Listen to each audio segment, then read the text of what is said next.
Speaking on that vein, continuing with that, that's a good topic for today.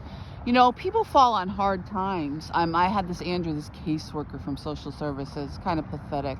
Well, it was falling on hard times. You know, they love to blame you after you get to this point. I did everything not to be to this point because I knew what it was like to grow up and have nothing. And the whole community knew that. I mean, the superintendent lived next door to me. Judge Seiss lived across the way. These people knew what my childhood was like. These people were deliberately involved.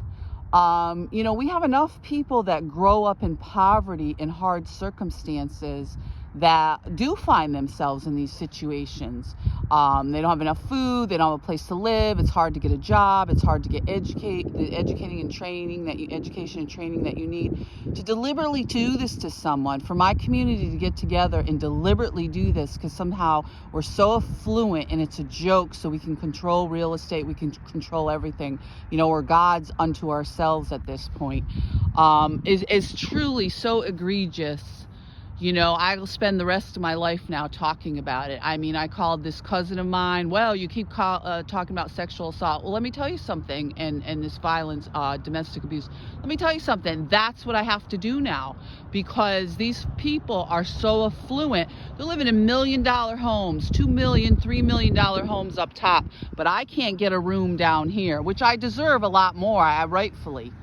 If my assets were divided the way they should have been, and legally that's the law.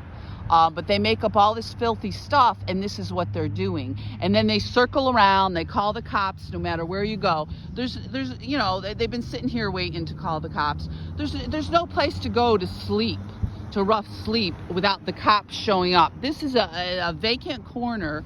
I don't know, these Buddhists, they're like I said, they're tax exempt. All these people are tax exempt now, but I can't, as a taxpayer, all these years, I don't have a place to just sleep. I'm out in the freezing cold, and they think it's funny to call the cops all the time. This is just absolutely so egregious. I don't have words for it. Be safe, guys.